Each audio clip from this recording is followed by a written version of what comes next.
so you know the coronavirus is still a thing, right? Yeah, unfortunately. As we try to mention in every single one of our episodes of these movie videos, right? Yeah. All right. So hey, so as you know, with the coronavirus, a lot of people have been staying inside, picking up hobbies and stuff.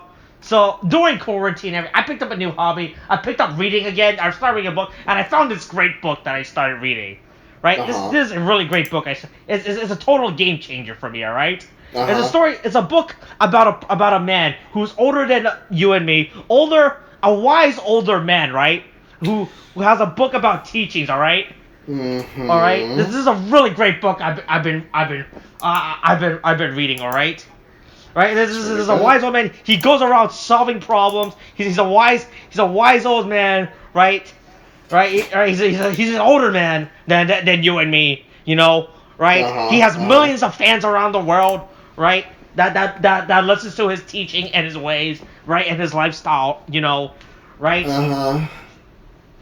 Right. He is a man that some would say is a son of God, right? Right. This man, right. Right. This book I've been reading, right. Right. This book has great teaching, and it comes in many passages and testaments. Some would say, right. Yeah. Right, and you know who I'm talking about, right? I mean, this book I've been reading, right? I hope I do, but you can go ahead and surprise me anyway.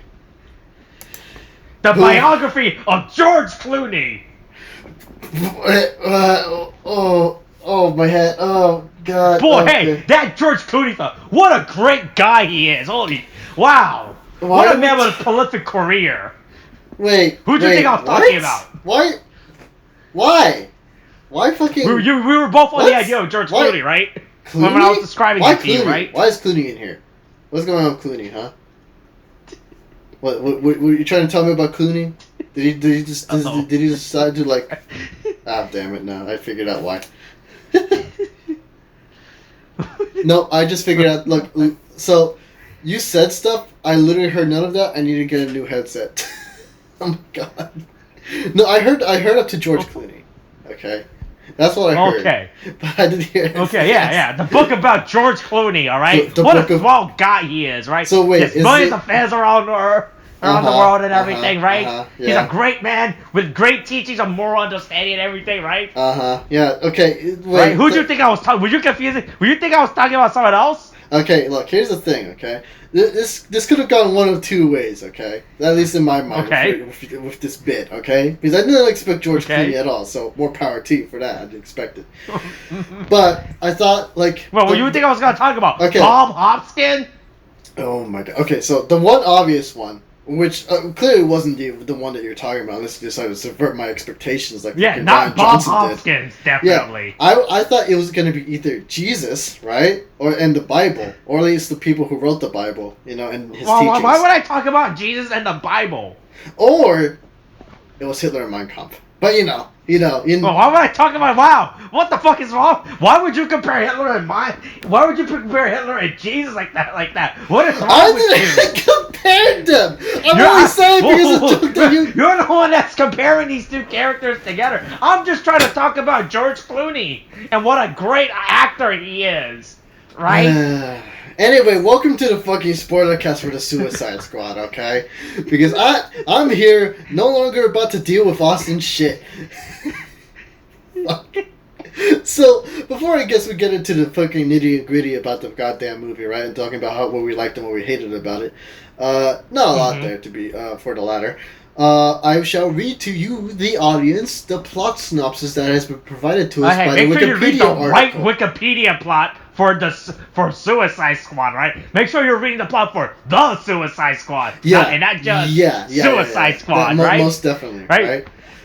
But... right? It's like how you don't read the plot for Scream and the new Scream, which are both named Scream, which is the dumbest thing. Oh my god. But fucking... Why the fuck would you just name it Screams? It's just legit called Scream. Wait, you mean the movie Scream? Yeah, the upcoming reboot that's just called Scream. Wait, does it not have like a number? I thought it was like Scream 4 or something. Nope, no, there's already been a Scream 4. It doesn't have a subtitle or anything. It's straight up called Scream. Oh shit. No, but they're acknowledging everybody else, like like in the previous iterations, right? Because you got returning characters like they're literally coming back to like, not this shit again. They pull out a fucking gun ready to just fucking deal with this asshole. But like, okay, that's interesting. But what did they just call this? What a bad movie! You know what they should have called it? I'm gonna type you what they should have called this movie. All right. What? All right. This is what they should have called it.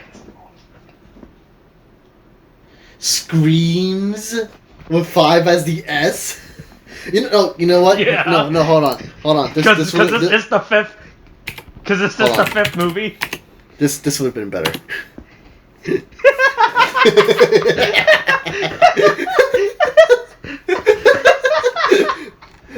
Oh my god. No. But the probably name like that, people might confuse it for the original Scream, right? But if you add the S to, but if you put the 5 at the end, it's like Aliens, right? It's right? Because you know how it's spelled. Sure. Right? Because it's spelled like Aliens, right? It's like that. You know what? It would have been. That's how people know it's a direct sequel. No, this is how they. Look, Austin. This is how they would know it's a direct sequel. Okay, that's how they would know. Hey, that's a good idea. Hey, let's pitch that to a Hollywood executive, all right? Let's go to Fox and pitch that to them. You mean Disney? Aren't they owned by like fucking Disney now? Oh, that's right. Let's go to Disney and pitch a sequel to Aliens right now. Yeah, right now we'll do it. Fucking let's go. We'll get everyone back. Right? Sigourney Weaver would love to be in another Aliens movie again. And what are we talking about again? Anyway, we're here talking about the Suicide Squad. I'm gonna go ahead and read. Boy, that Scream bit wasn't even part of my opening tangent. Oh my god. I mean, to be fair, whenever we go on a tangent, whenever we go into a tangent, it never relates to what we're talking about. Not even fucking George Clooney, man. Anyway, so here I go. Intelligence Officer Amanda Waller assembles 2 Task Force X teams, colloquially known as the Suicide Squad, that comprise Belle Reve Penitentiary inmates who agreed to carry out missions for Waller in exchange for lighter sentences. They are sent to the South American island nation of Corto Maltese after its government is overthrown by an anti-American regime and are tasked with destroying the Nazi-era laboratory Jotunheim, which holds a secretive experiment known as Project Starfish. Okay. Yeah, it's I know this because of God of War. Well, okay. One team is led by. I never thought about having to figure out how to spell Jotunheim before. To be fair, right? I never. Right, that's how it would be spelled out. Hey, man, look. I legitimately thought it started with a Y. Oh, I mean, I don't blame you, but it's important to know these things just in case you're transported into Niflheim. Yeah. Right? So remember, Lunar It turns out Jotunheim isn't spelled Yolk. It turns out.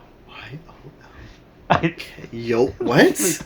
What? Did you thought it was spelled? Did you thought Jotunheim was spelled the word yolk in it? Because I'm just like, where's this joke come from? That's what my thinking is. Why yolk? I thought Jotunheim was spelled this entire time. You thought it was spelled with yolk? You thought it was with yolk in the name?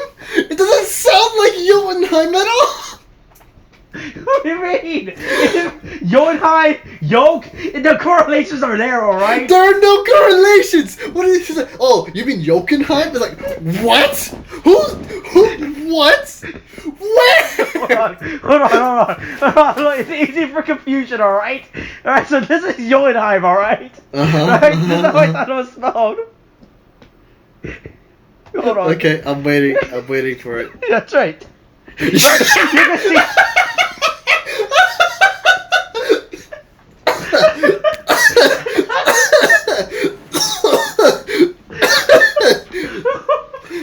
Yeah, that's where the guy's like. This is how Jonas was. Oh my god, See, apparently the gods Thor and Odin weren't fans of egg whites. That's nice to know. Oh my god. Anyway, let me get back into it. Hey, where's the heart, right? This is gonna derail us so much. I'm going back into it, okay? Okay, that's right. Like the Suicide Squad. Get back in there. Oh my god. One team is led by Waller's subordinate, Colonel Rick Flagg, and is almost entirely wiped out by the Corto Maltese military upon landing. This destruction allows the other team to enter the country undetected. The second team is led by assassin Bloodsport, who accepted the mission in order to prevent his daughter from being incarcerated at Belle Reve, and consists of Peacemaker, King Shark, Polka Dot Man, and Ratcatcher 2. They find Flagg at a base camp for rebel soldiers and convince rebellion leader Sol Soria to assist them. Harley Quinn survives the attack on the first team and is taken captain by the Corto Maltese government.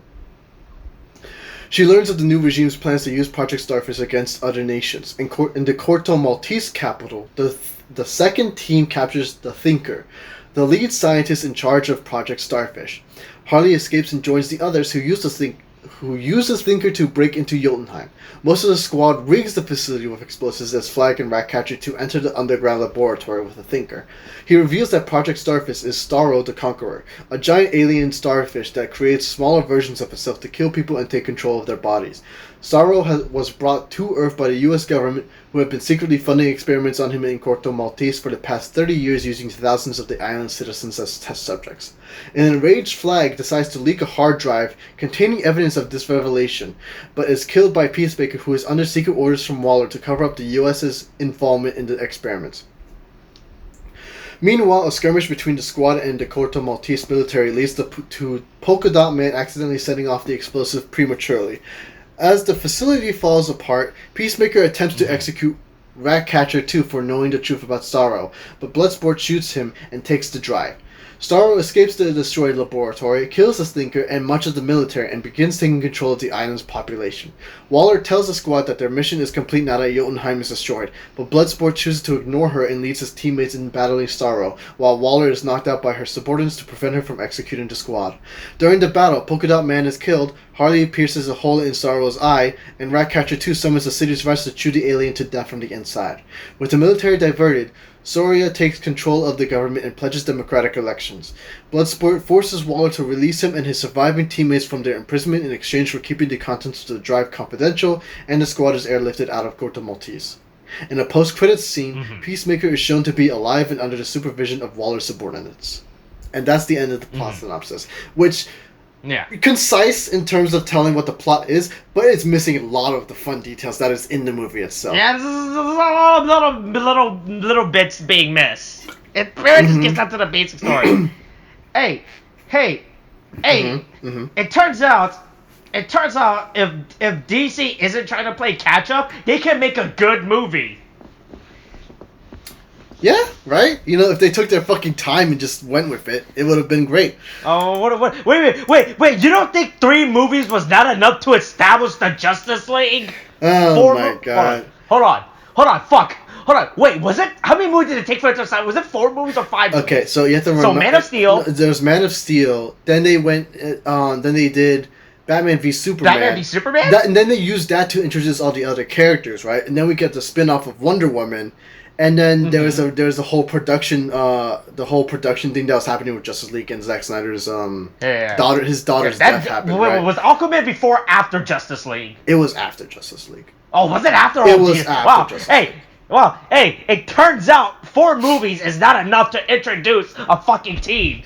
Well, right? I mean, if you do it in the way that they did it, but then you get Zack Snyder who comes in with like, because I have issues with Zack Snyder in general, as I think I've mentioned before in like previous iterations of his films, right? Yeah. But at least the man has like, give him enough time and he'll make a good movie. Typically, it really depends, because the thing is, if it's on content that he's been given, he will make some good shit out of it. Like he did great with fucking Watchmen, right?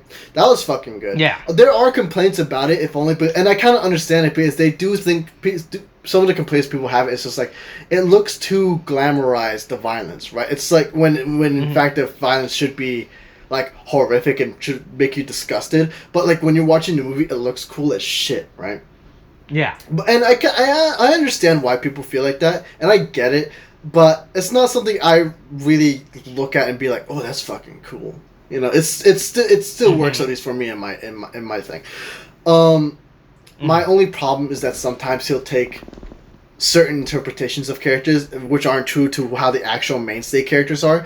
Like, Mhm. I mean, again, That's like, there's fair. that whole thing with Batman v Superman where you get Batman and he's just killing people. We kind of just missed a whole, like, we missed a whole movie for him to be like, why the fuck is he killing people, right?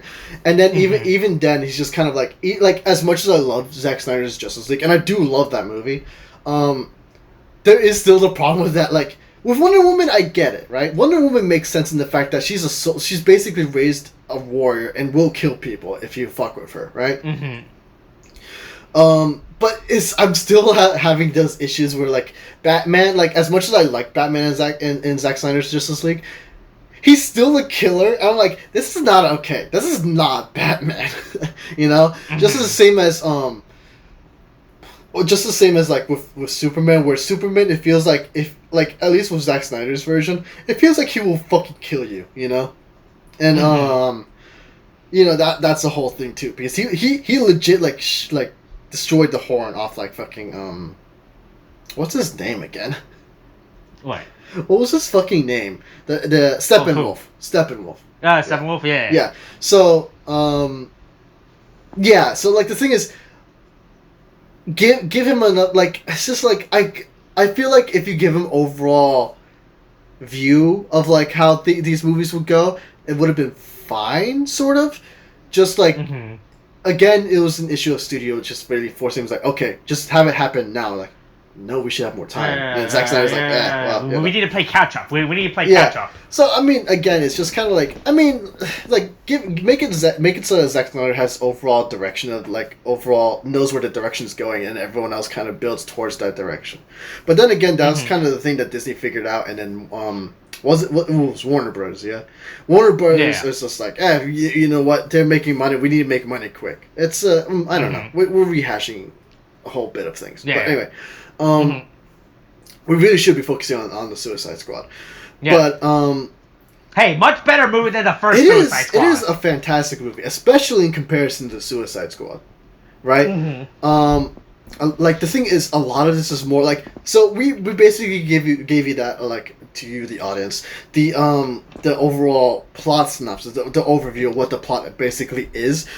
Again, though, but the thing is, they have that, but they really let the characters kind of drive the film forward, the narrative, right? They really just let it drive, right? We do get more, I suppose, like, a new side to Harley Quinn's character, right? Where we've always had it so, like, she's kind of like, for lack of a better term that's coming up in my head, she's like the crazy chick, right? Gone homicidal. It's the zany homicidal chick. And then we kind of get a more depth to her character in, I forget, what was it called again? I remember it had, I still remember the long name, okay, no, it was Birds of Prey. Because I remember the whole Emancipation of Harley Quinn thing, which was ridiculously long. But we do see her kind of like. Hey, where the fuck is this? When the fuck does this take place for fucking Harley Quinn? I already forgot about that movie. I think I want to say Birds of Prey still counts. You know, it's still within the main, I guess, canon of the film series of DC. Yeah, but where the fuck does it take place now? Wait, because Birds of Prey was supposed to be set after Suicide Squad, right? Right, but the thing is, I think it's just because the thing is, within this film, The Suicide Squad, they still acknowledge the events from before. It's just that they're still in jail. It's like they get lighter sentences, but they're not off the hook. If I remember correctly, right? Because in Birds of Prey, Harley Quinn was like, "Oh yeah, I left the Suicide Squad. I did my time." So, did she say that? God. Yeah. I mean, the thing is, she still committed some crimes within Birds of Prey. Look. Murder's only a minor crime in this universe, alright? Yeah, sure. Alright? But, I mean... murder isn't taken as seriously in the DC universe as it would be in real life, right? Can you imagine if you were to lead, like, some type of riot, right, on a national building, you could get away with it, right? Right? In the DC universe, in the real world, we will take that seriously, and we will do something about it, right? But in the DC, it will be taken lightly, right? Right? Yeah. If such an event were to occur, that I just described as an example, you know? Right? But, like, I mean, so I guess... So I just believe that in between the Suicide Squad, in between Birds of Prey and Harley Quinn went back to Maxwell or Arkham, wherever the fuck this. It would make sense because again, like at least in terms of a certain continuity, they would have had to have taken her, right? Especially considering the fact that she did kind of fuck up a lot of people, in Birds of Prey. So that it would make sense. So you do get like more. You do get more of a sense of Harley Quinn's character, which is actually pretty good. You do get some fantastic shots, or like there's this whole sequence where she's literally being told the plot of like the evil villain monologue. She's given the evil villain monologue of like, oh yeah, we will use this to control the other nations and stuff. And Harley Quinn's is like, I'm not having that. And she like shoots the guy who's planning to fucking do that. I fucking love that moment. It was a real good moment, and it made sense, especially after she's kind of talking about like.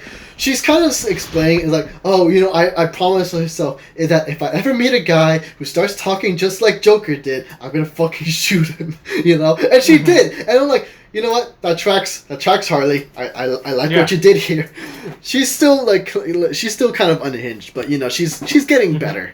We'll get the Harley Quinn Poison Ivy ship at some point, but you also get some fun interactions. Oh, okay, so.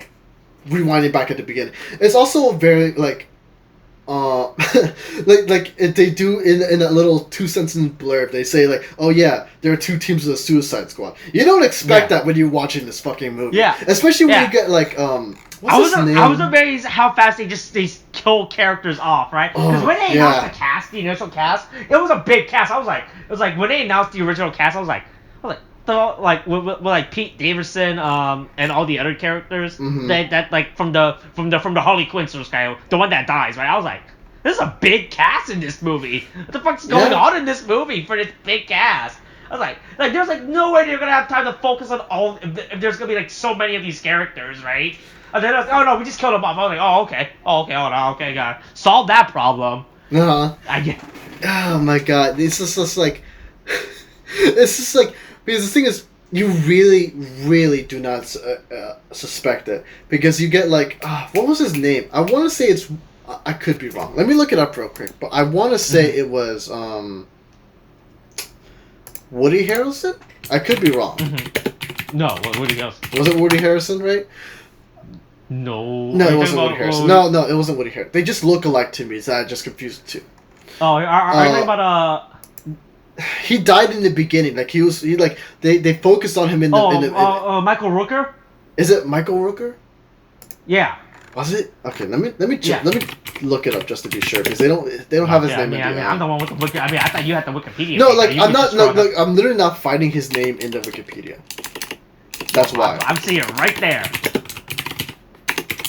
So. I'm gonna look it up. I'm sorry for the delay.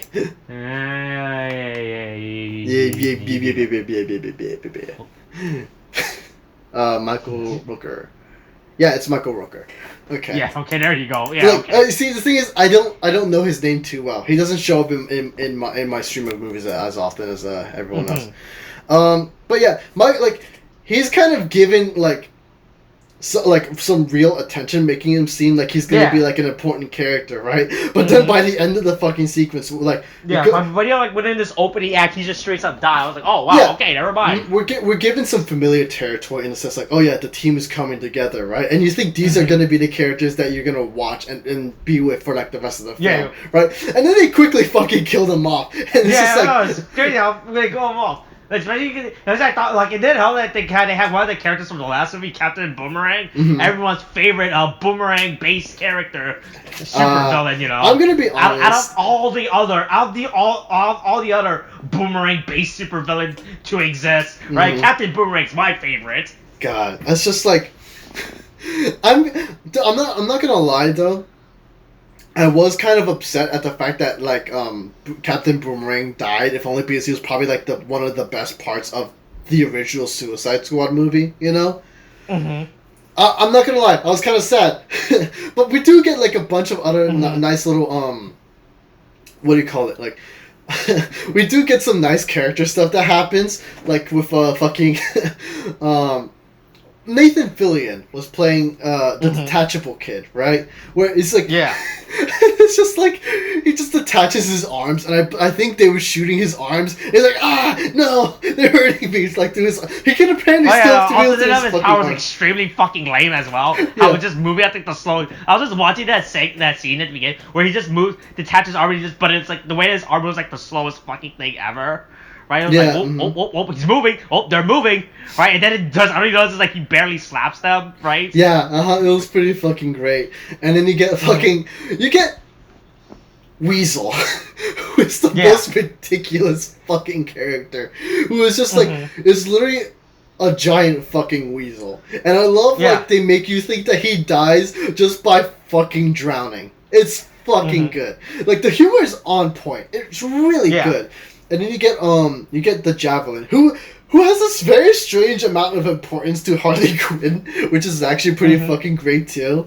But anyway, everyone else is just kind of like they all die, okay, except for Harley Quinn and Rick Flag at the beginning of the film. They join back. Yeah, Rick Flag just runs away, like a true American hero. He runs away. Okay. He runs away from the conflict. All right, something that in real life America would not do. Right? We will stay in a conflict, and we will stay there towards the end. We will never let anyone beat us in any war setting. Afghanistan would like to have a word with you.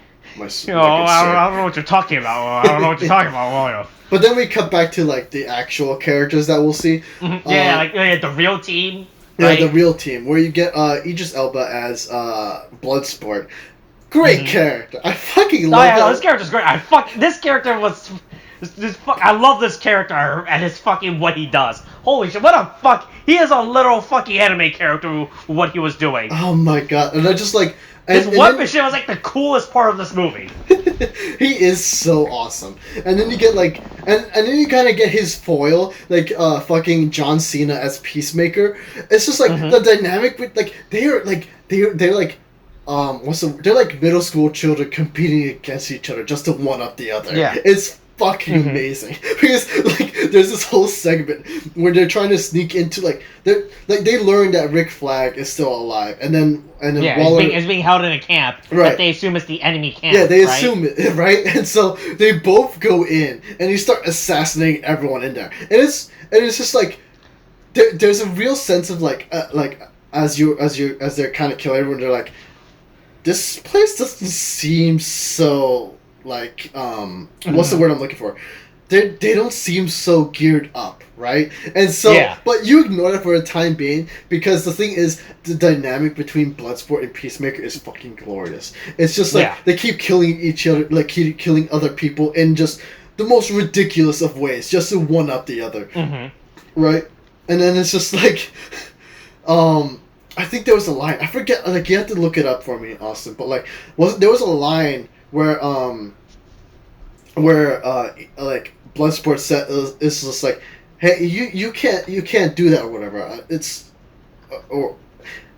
All I remember really is that Peacemaker comes up and is like, oh yeah, well I can do that because it looks cooler, and it's that line does appear in that movie. Can I get the tie step? Probably not. Do I know what you're talking about? Yes. Yeah, I'm sorry, it's just been a while since I've seen the movie, but it was a fucking fun moment. I fucking loved it. And then just like you have Bloodsport turning away, and then he just kind of, he doesn't say it out loud, but he's like, fuck, he's right. It's just fucking great. It's just the fact that he's just like admitting it to himself. It's like, it's just awesome, right?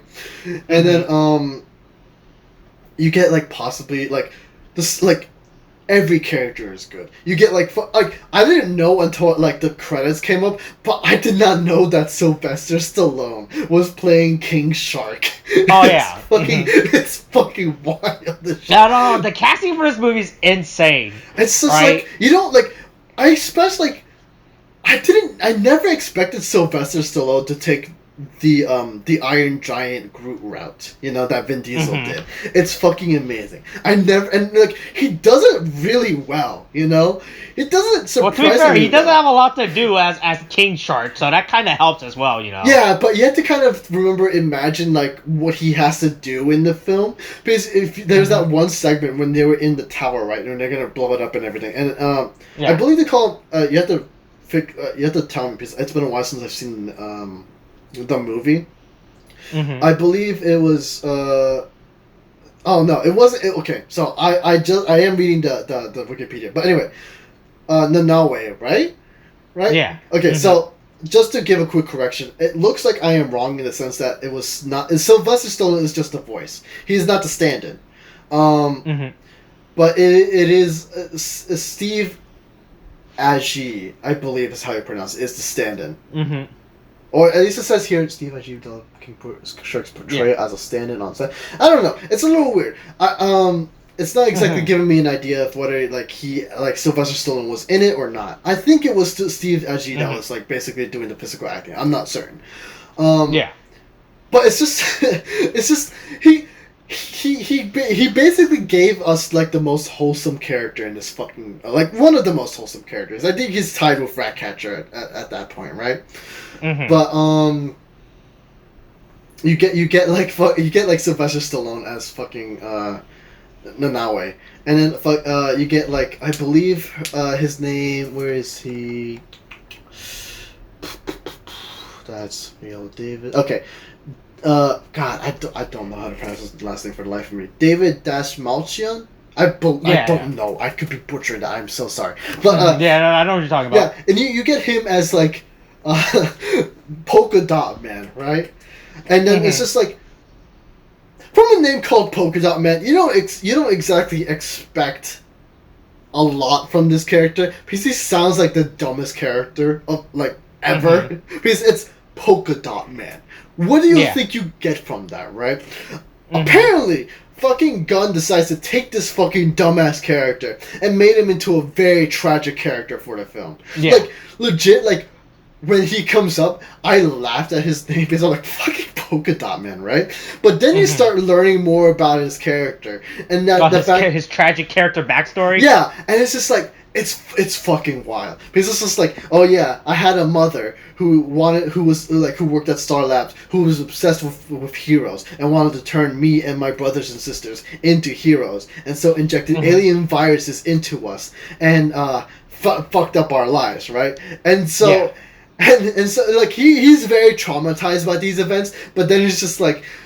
And he's like, he sees his mother everywhere, which is also done as a sense to say this character has issues, but it's also used for comedic effect once you see what happens later on. Because you get like a fucking scene when he's fighting against Starro, and he kind of shoots like, I love the fact that Bloodsport's like, it's like Polka Dot Man. I don't know if he called him by his man. I don't remember. And he's just like, he's like what? That's your mother, and it's like that's my mom, and then he starts fucking blasting at Starro, like in fucking anger. Oh god, and it's just like he is a very sad character. I was very sad to see him go because at that point, he was actually one of the characters I was rooting for. That was hoping that they keep throughout the movie, right? Yeah, and they did keep him to the end, like throughout, like just at the end. He's like. He had that moment where he viewed himself finally as a legit hero, and then they fucking kill him. I'm like, no, you can't do that to me. I love this character. It's just, I'm so glad they killed Starro because at the very least, he died knowing that he was a hero, man. And I'm very fucking sad to see him go. But. Oh my god. And then you get Ratcatcher too. Hold on, let me catch a drink before. You go on Ratcatcher real quick. I like Ratcatcher, right? Right, so I was confused about this character. Like she was just there throughout this entire movie until the end, right? Yeah. So, like, we learned her tragic backstory, which is pretty great. I love this character as well. Also on her character. Did not expect Taika Waititi to come in. You know. Did not expect him to show up at all. I was telling you, that's why I was so amazed by the cast list. I know, it's fucking... By the cast list for this movie. It's how many people they got from it was actually insane. Yeah, I know. And they really made this work. They really did this fantastic job with the characters. Because it's just like, you get Peacemaker. You basically know who he is by the dialogue, even though it's funny at times, until it's not. Because... from the beginning, you learn that he's a man who believes in achieving peace at any cost, right? Yeah. And so you get that idea. What's the word?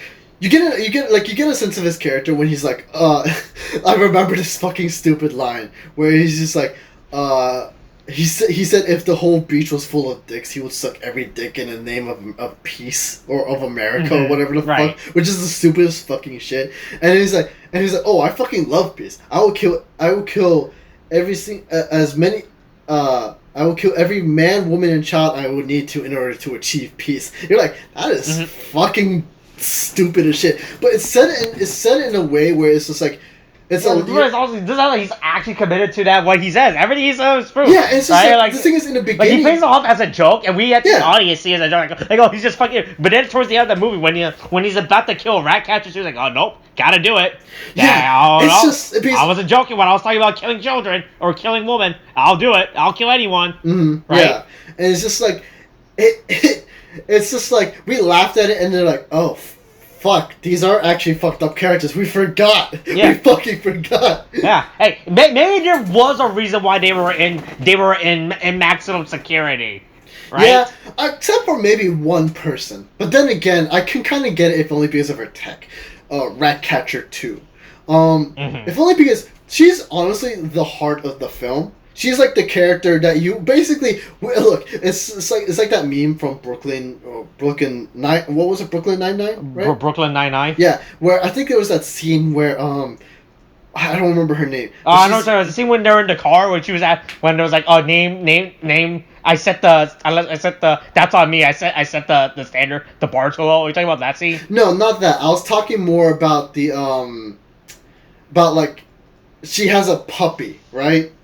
Oh, that character. Yeah, that character. Where she's like, oh, I've only had this dog, like this puppy for like fucking whatever, like 2 minutes, but I will kill like, but if anything were to happen to it, I kill everyone and myself in this room, or something like that. I don't remember how the meme went, but it's just like, yeah, no, I know what you're talking about. Yeah, but like the puppy is Ratcatcher too, and I am the one who is, or at least everyone in the film, right? It's just like, if anything happened to her, I'll kill everybody in this room and then myself, But it's just because she's basically a thief who's raised like, she's raised by a thief, right?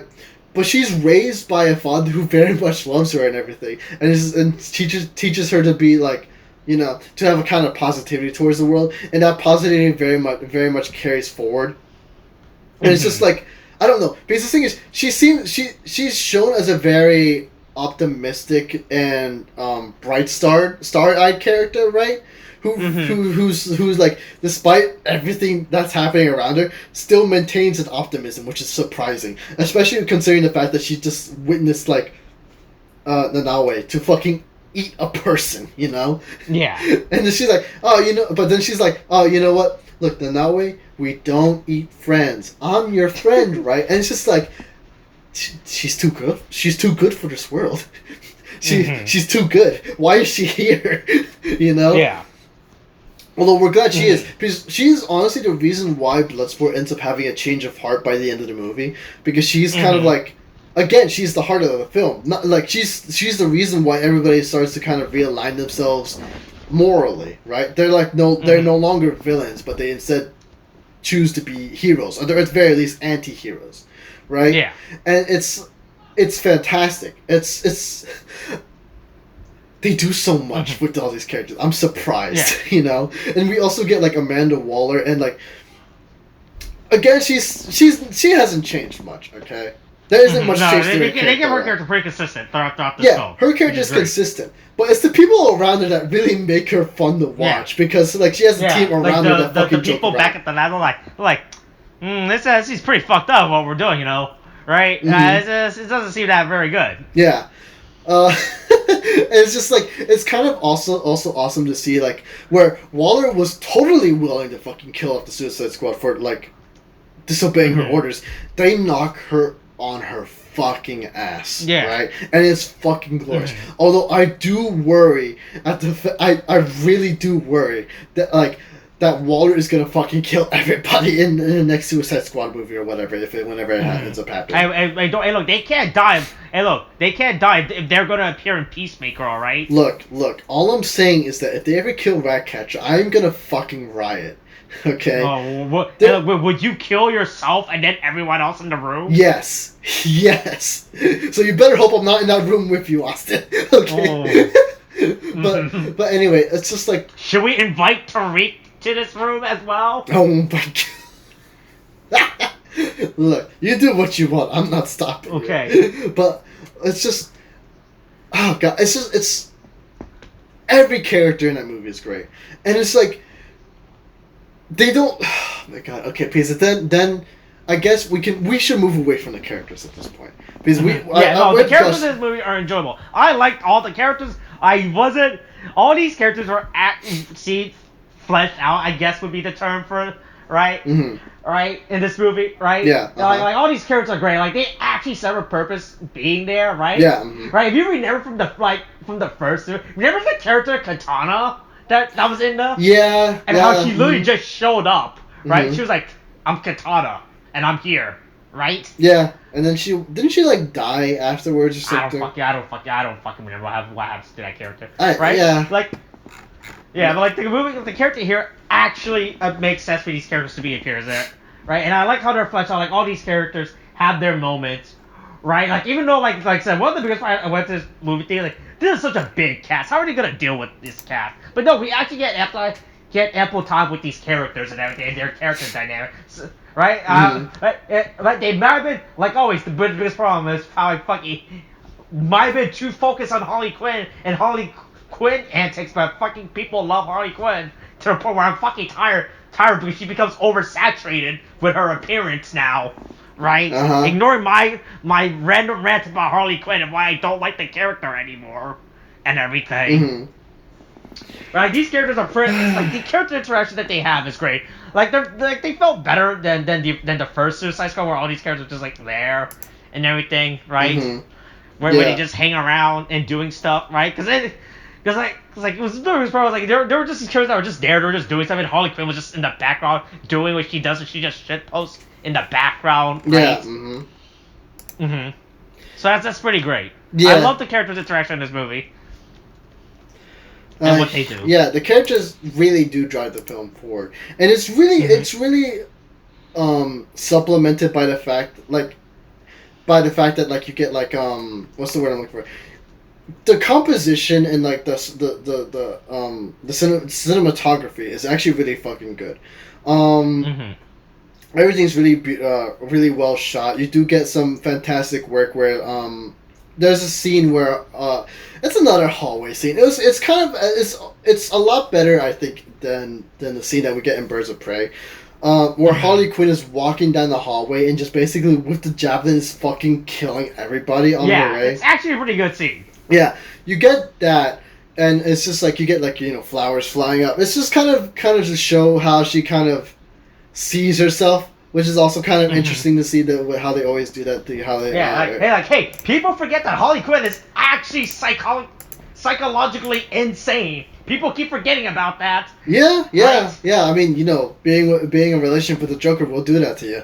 But don't worry. But according to all the 14-year-old girls on Instagram, they want a relationship like Joker and Harley. God, it's just the most. I'm like, do you not know what the relationship between Joker and Harley Quinn was? It is the most abusive fucking relationship that has ever been shown. You do not want this kind of relationship at all. It is the most horrible thing. Besides, canon-wise, they broke up. And now Harley Quinn is literally starting to heal, and she's in a new relationship with Poison Ivy. Okay? Just like let that be. Let her heal. Don't put her back with the Joker. Never do that again. Oh my god. But yeah, we get like I do like the scene transitions as well. When like he kind of does the at least the way I kind of view it. I don't know if any other film director has technically done it, but the way I see it, it's like I believe it's Paul Wes Anderson, right? That's the he did, or is it just Wes Anderson? Well, no. Wes Anderson is completely different. It depends on, because I think it's the Wes Anderson I'm thinking. No, it is Wes Anderson. Okay, Paul Wes Anderson is the guy who did the Resident Evil movies, I believe.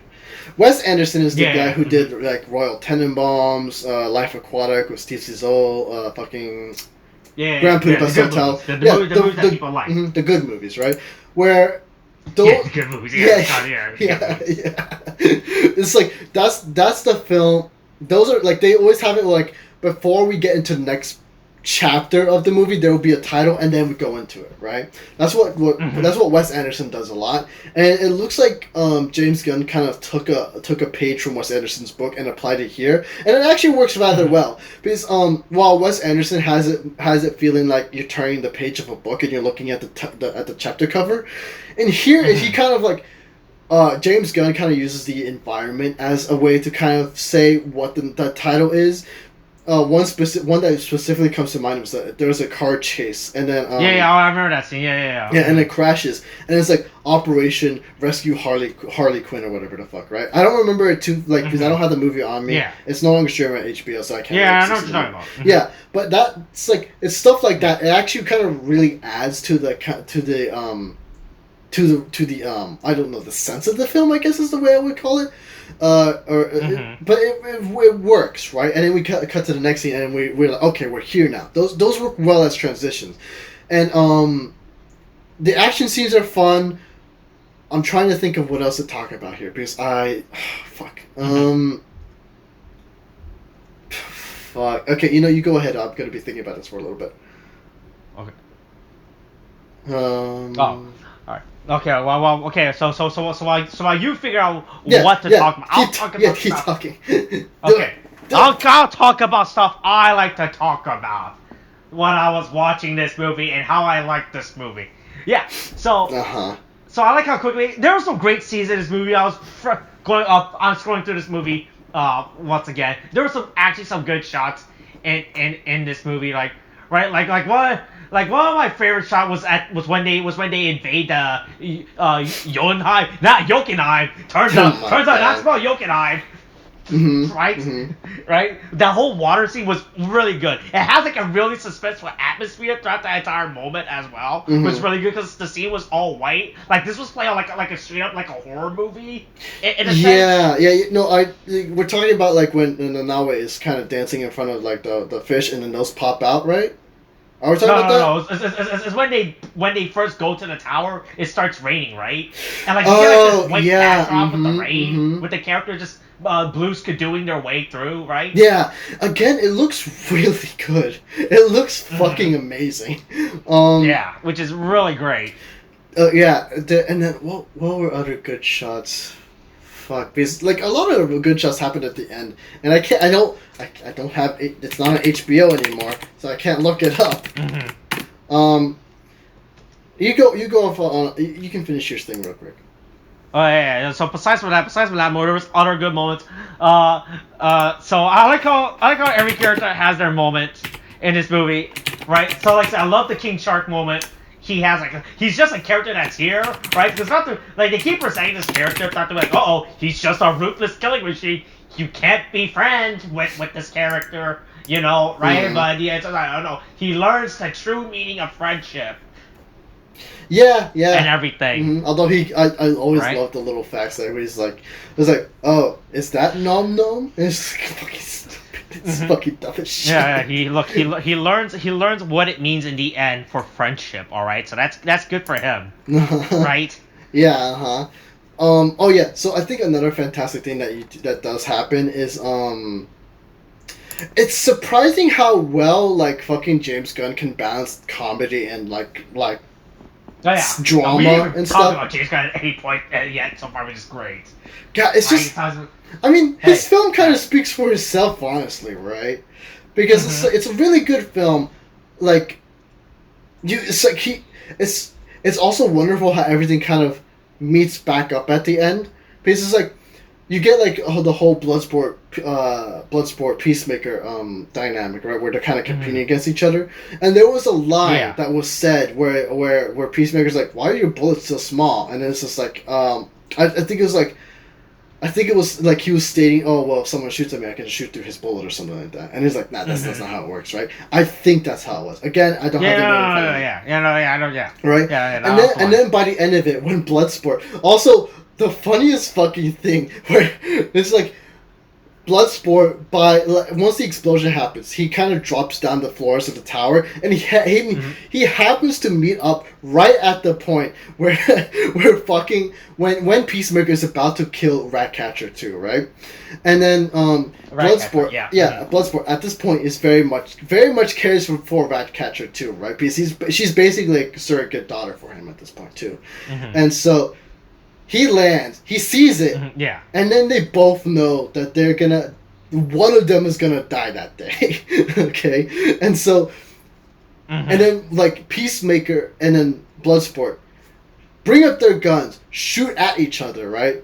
And then you see, like, Peacemaker's gun, right? Like, his bullet, right? A regular-sized bullet. And then you see Bloodsport's bullet, the smallest little thing, like the size of a pea. Yeah. Right? And then they do a slow motion shot, and then Bloodsport's bullet pierces through Peacemaker's, and then he hits Peacemaker and basically downs him for the rest of the film. Right? And it's such a great callback, considering what I thought was like a throwaway line. Because I thought this was gonna be like a mostly comedic R-rated movie. I did not expect the drama or anything at all, you know? Yeah. And it's fucking great to see callbacks like that, because they set stuff up in the beginning of the film and then have them pay off at the end. Like that like there were a couple more but like Peacemaker and Bloodsport was like the big one for me at the very least, right? And so that was great. And it's just it's kind of weird how like again, like I mentioned how like James Gunn is kind of like balancing comedy and drama, and it's just like it's like I was kind of laughing at the whole fact that fucking like Bloodsport, like I laughed when Bloodsport was going down the tower, but then we're brought back into the serious mode when you see Bloodsport about to like off Ratcatcher too, and you're like, okay, now we're serious, now we feel the tension, and somehow it's just like we go from funny into oh shit, you know, it's fucking wild. I also forgot oh my god, what was his name? There was a great throwaway character who just joins in the middle of like the fucking film and then dies unceremoniously, and only Polka Dot Man seems to care about him. I think his name was Hector. And or something. everyone was like was thinking that he was confusing a completely different character, which is great. Yeah, like, just like this random side character, which makes sense in this movie how it's being handled with this character. And everything. Because this is like they hold him up, like and from how it was first seen, this guy was just driving a truck, right? And he goes to a checkpoint, and then you know he's like he doesn't have his papers or whatever, and the soldiers are starting to be like, oh, what the fuck is wrong with you? Search his truck, right? And then you find out that the Suicide Squad is in that truck, right? But even and they kill all those soldiers, but they leave the driver alive, right? And force him to drive. And then it's like I think this is like at the hour mark, right? When we have still like another hour left, and then it's like. For the rest of the film, or at least until a certain point when he reaches, just hanging out, right? He's there for no reason, hanging out with them, helping them. It's just like, he gives them their guns. He drives them around town. He goes to the tower and helps. He carries their explosives with them.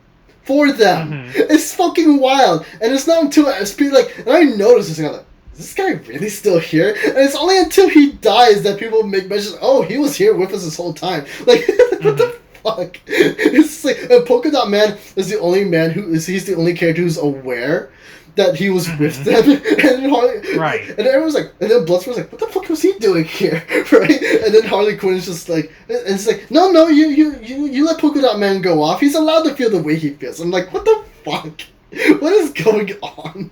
It's just, it's little moments like that really just, they're just so good. The movie is fucking phenomenal. I fucking love this movie. I definitely enjoy it. Yeah. It turns out if you're not trying, it turns out when you're not trying to play catch up and everything, and you actually spent the time, right, to make to write, direct, produce, and have a greenlit up good movie to come out, it's pretty good. Yeah. Right. Right. Oh my god, it's fucking amazing. That look what happens when you give your directors time to make a movie and let them do what they fucking want.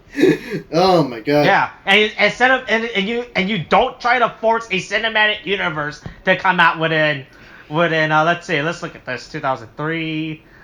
Let's see what is that? That's like within 8 years I'll try to create a cinematic universe and everything. Yeah, right. You know, especially considering the fact that you skip over stories. Like Batman's story was so important. We're dropped in the movie and supposed to accept the fact that he's everyone knows killing Batman's people. story. You don't need to keep.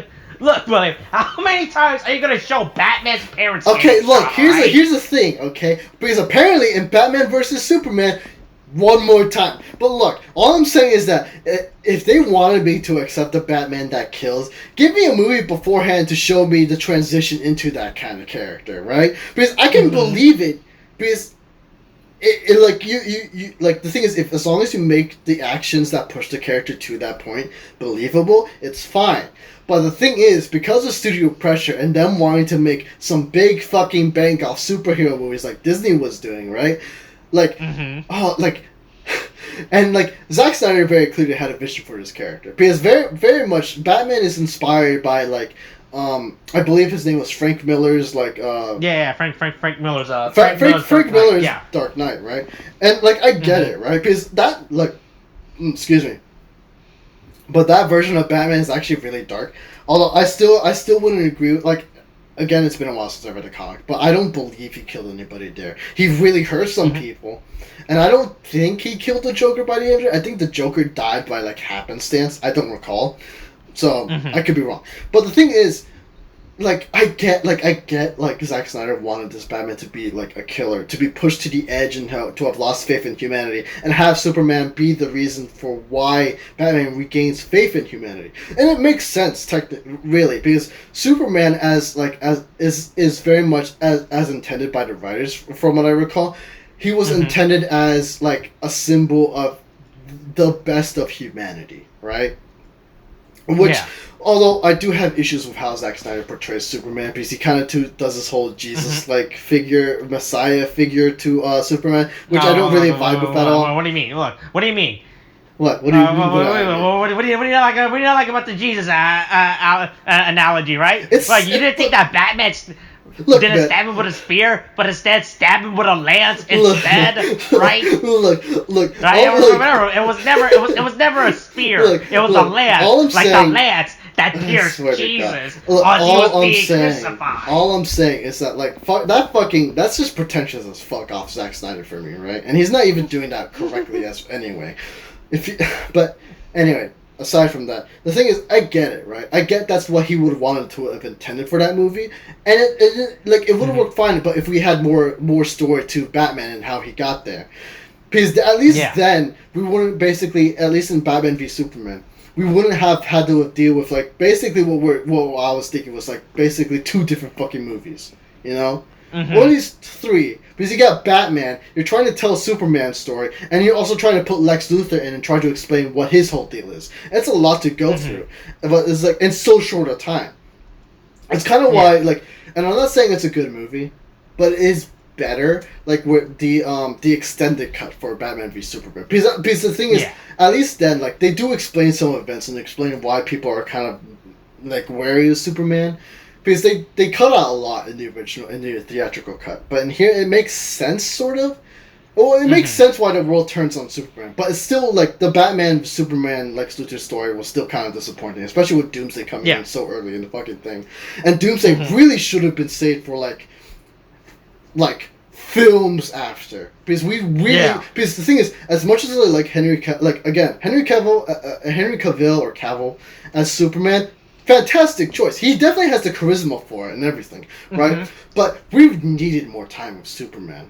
We really needed more time. We needed at least we needed a we have Man of Steel. We needed at least a second one, a Batman movie, and then have Wonder Woman come in before that, and then you could have done Batman v Superman to kind of just hint at the other characters. But at least then all our characters are established, and then oh no! Even then, I still think Justice League should have come first, and then you kill off Superman, and then Justice League Part 2 should have happened. Because, that's the whole thing with Doomsday. Doomsday was established in a sense within comic verse.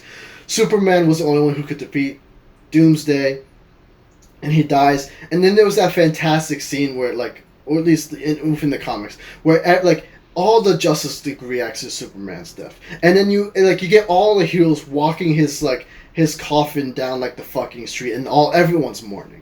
And it was fantastic, but because of how the studio pressured Zack Snyder, and Zack Snyder was not given enough time to get to where he wanted to be, and he was saying, this is the only way I can make it work, and it's just we lost so much. We lost potentially what could have been the what is one of the biggest events in comic book history, and it's a fucking shame. But anyway, that's a whole but you see. That's what could have been. But the Suicide Squad now, I'm so glad it's here. It's really good. And I'm glad I'm really glad. I honestly give this a 9 out of 10. I've loved this movie. It's really good. Yeah, I like this movie too. Yeah. Also, I forgot to talk about one of my favorites. There's a good fight scene in this movie when we had Bloodsport and Peacemaker fight. Right? It's when he gets his helmet kicked off, right? So we focus. So the fight is happening, but instead of focusing on the fight, we instead focus on Peacemaker's helmet, but we see the reflection being played out as the fight happens, and the camera just slowly pans around. Yeah, he was fighting Rick Flag during that. There's a lot of good shots about this movie. Yeah, it's just I don't have the movie in front of me, so I wish I could talk more about the scenes. But that is a very good scene. Yeah. And I kind of wish that it lasted throughout the whole fight, but I kind of get it because they do move into a different scene afterwards. Oh my god, it's just the visuals. Yeah, but the way that scene was filmed was very good. It was really good how that scene was done. Yeah, it's the visuals, the writing, everything is just top notch in this movie. It's so good. Yeah, one of the better DCEU films. To come out. I think the only movie I would like better than the Suicide Squad in terms of DC movies is actually Zack Snyder's Justice League. I do enjoy that a lot, but I think that's also probably because of the fact that it fixes a lot of issues that happened beforehand. Yeah. But again, it's definitely number 2, if not number 1, the Suicide Squad. Yeah. No, look. Me looking at the 10 films that have been released for the DCAU. All right, look, 4 out of 10 isn't that bad. All right. That's pretty bad. That's a below. That's a failure. Hey, shut up. DC's working on it, alright? They're working on it, alright? That's not even... Don't get it fixed at some point. My guy. That's an F, my guy. Hey, look, William. As long as you pass, that's all that matters. Yeah, but here's the thing. By the 4 out of 10, they didn't pass. Oh, look. As long as you pass, that's all that matters, No one passed. No one passed by this point. What are you talking about? Oh my god. Alright, I guess that's it. That's it. I don't think there's really much else for us to talk about this point about the movie. Good movie. Yep, right? Real good movie. Big fun. Enjoyed it way more than the regular Suicide Squad. Also, one thing I like about this movie wasn't dark. Holy shit. And I'm not talking about dark as in terms of a narrative setting. But in terms of lighting, dark, yeah. In terms of lighting, right? That's one of I have no problem with dark lit movies, but the problem, one of my biggest problems with watching the original Suicide Squad, that movie was dark. As in, not dark atmospheric setting, but no, this movie was just unironically just really dark for no reason. In terms of dark lighting and everything. Yeah. Bad set designs. Just really dark for no reason. Look, man, I don't know. That's a strange realism push in Hollywood. It's just kind of the dumbest shit. But whatever. Alright, yeah. I think that's all we have to say. There's nothing else to say. Yeah. Alright. That's I guess that's it. Coronavirus is still a thing. Wash your hands, wear a mask, get your shots. Okay, thanks, bye.